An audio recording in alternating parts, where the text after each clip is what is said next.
bang to it. So when you go through our exhibit now, you'll see a picture of a big cutout of Barack Obama. Eventually, that big cutout is going to become a big cutout of Michelle Obama. Because the first story that we're telling, because she's a descendant of a slave. He's not a descendant of a slave. You know that, right? His father was white, but Kenyan mother was white. So he doesn't have the African American background that Michelle Obama has.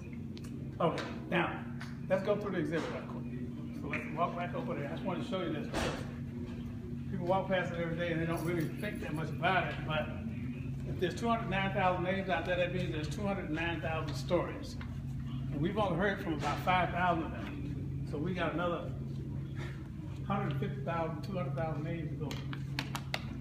Okay, so this exhibit is called Glorious March to Liberty, Civil War, and Civil Rights. This exhibit began the same way the Obama exhibit is beginning. We developed a theme for it first, and then after you get a theme, then somebody has to write out a story for it. So and this looks like a book cover because it reads like a book. Every book has a beginning, a middle, and an end. It has chapters. It has small stories inside of big stories, and it's actually there's 10,000 words in this exhibit. So it's kind of wordy. It is wordy. They had more than that till I edited it back to 10,000. They had almost 15,000. At one point, I was just throwing stuff out. Couldn't do it. Too many words. Because you only had so much space to work with. And what you can do, like when you see our monument outside, when we designed that monument for 200,000 names, when the Park Service and the Mormon Church sent us back the list of names, we had 235,000 names. But we had designed a wall for 200,000, 178,000. So I had to do something. So the names got smaller and the walls got bigger. That's what we had to do. And we still had to do something.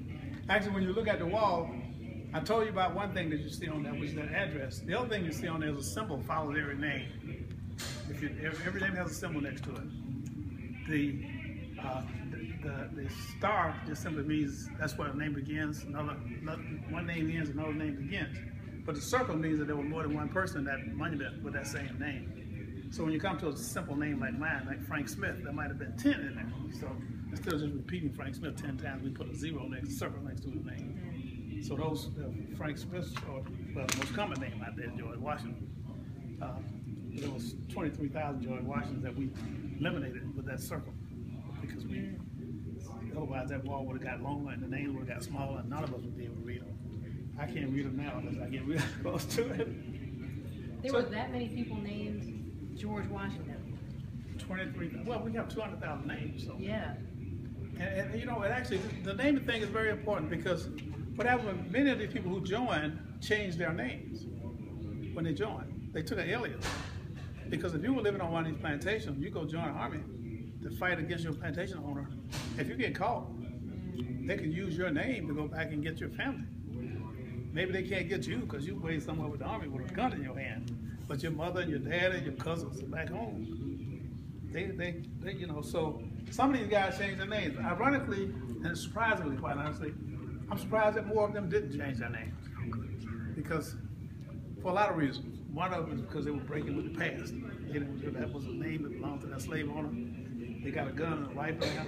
They don't have to do that anymore. So I'm surprised more of them didn't change their name. But you will find, as John O. Franklin said, that we are attached to our names, and we're attached to places of our birth. Why? Just too many stories, too many memories. That's what our parents were, our grandparents. So when the Civil War was over, most of these people went back to live in the place near to where they were born. I was born in Georgia myself. I have 8 brothers. I'm not 8, so I have 7 brothers and sisters. At one point, only one of us lived in my hometown. Now everybody's back with me. I'm the only one. And people lived all over the world. 2 of them retired from the military, lived all over the world. People go home and die. Most people die within 15 miles of where they were born. Whatever happens. Now, you all might not do that, but because you got Instagram and Facebook and stuff, so you don't ever have to leave home now, right? You can stay at home. You can be home wherever you are. Too much at home. Some of you need to leave home. Leave that behind. Anyway, This is called Glorious March of Liberty, Civil War, and Civil Rights. As you go along this way, you see we're like all museums. We have stories, we have artifacts, we have and one of the and anytime you see an artifact out, anything you can touch, it's okay for you to touch it. Everything here is by design. If we don't want you to touch it, we put it in a case somewhere so you can't touch it. Okay. So and we want you to touch some of these. These were actually used. These artifacts here were actually used on the coast of Africa to hold people in those slave pens. And yeah, that's right. Slavery. And these aren't replicas; these are the actual. Those are actuals. Yes. Yeah. We have them all over the place. Some of them in cases just for them, but several of them are out like that. We used to have lots of people to play with them, and then they start disappearing, so we have to tie them down. And we have 6 pair in here, and tomorrow we have 3, and the next day 2. Unfortunately, that happens. But what is happening on the coast of Africa is these tribes are fighting each other as they are doing now. Not only in Africa, but they're doing it in Europe. I was listening yesterday to the story about England, what's happening in Germany. These people leaving Syria, 200,000 people, they call refugees, have left Syria now. So people moving, they are trying to stay ahead of the army, they stay ahead of the famine, all kind of stuff. Well, these tribes are fighting each other. This fight goes on for 250 years. The tribal leaders realized that they could sell these people to these Europeans who are bringing them to the United States on ships. They've been packed on those ships that you see over there, brought to the U.S. Slavery goes on for 250 years. It's about the buying and selling of human beings. As you go along this wall, you'll see that blacks fought another war before they get to the Civil War. When you go into this section over here, we're now in the war. In this case over here, you'll see a bill of sale for a girl who was sold for $600. This is one of our artifacts that's 150 years old. It is in a case. It's locked up and alarmed, and because they're hard to come by. But slavery was about the buying and selling of human beings.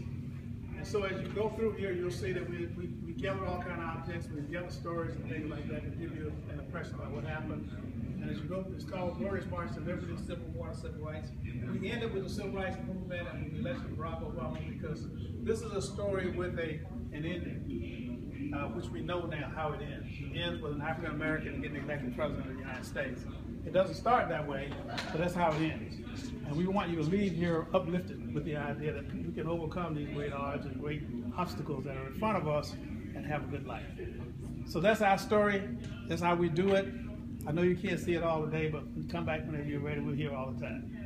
Thank you. And I will be in touch with you about it. Absolutely. I'm going to, I just want to write down, put your name in here so you can see. Oh, yeah.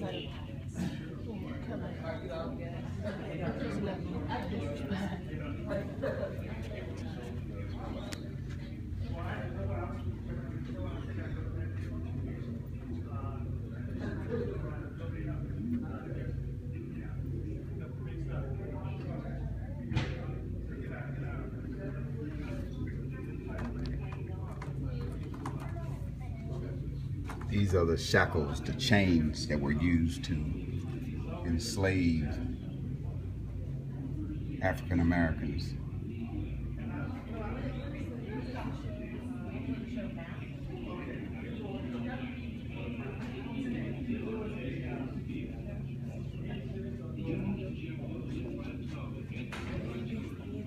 This is the African American Civil War Memorial here in Washington, D.C.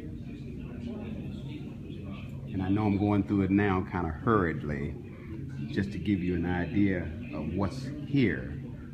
So if you come to Washington, D.C., hopefully you will make the African American Civil War Memorial a stop that you would want to visit.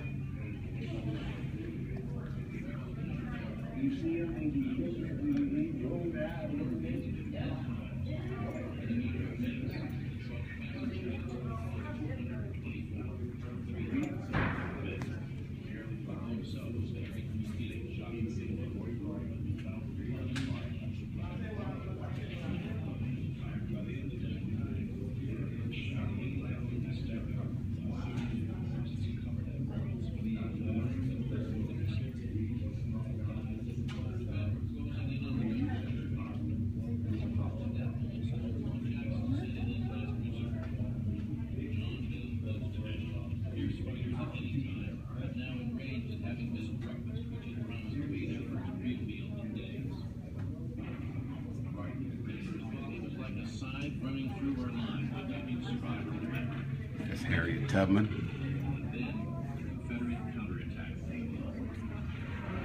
One of her outfits, gowns that she wore.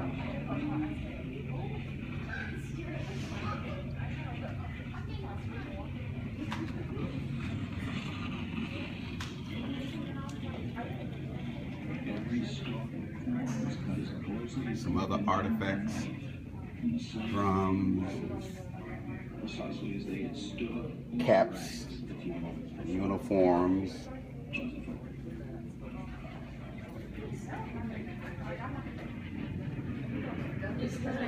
Northern troops ran back through the cornfield. Hood's men ran after them, but were stopped by a hail of shells and federal reinforcements. When the Confederates following them through,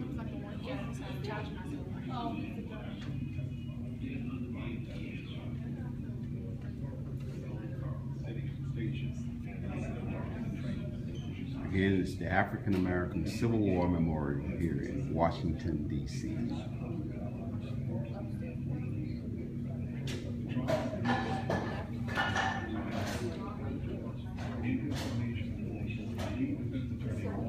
These are African American Medal of Honor recipients.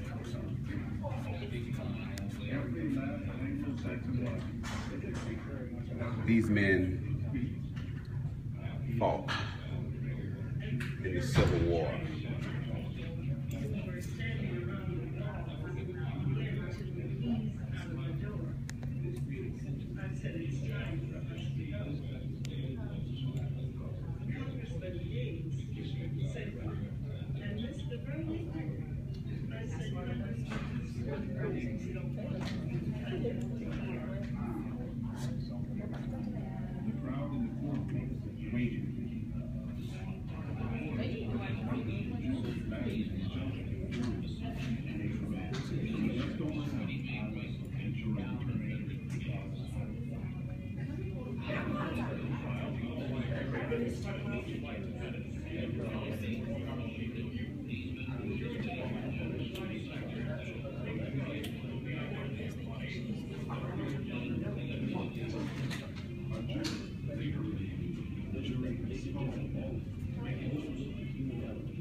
Says the first colored senator and representatives in the 41st and 42nd Congress of the United States.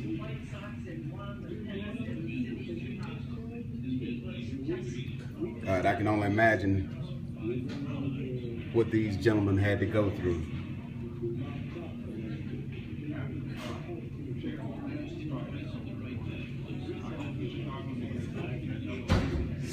A senator and representatives in the 41st and 42nd Congress. Wow.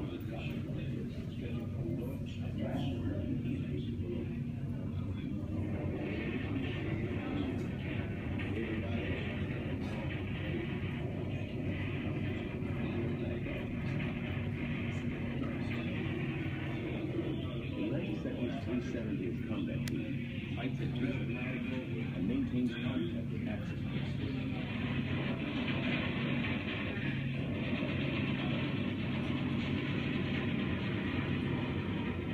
After 6 weeks of Allied success, the Axis forces withdraw. Reports of the German soldiers. There's also civil rights sector. Oh, let me show you this. An actual uniform.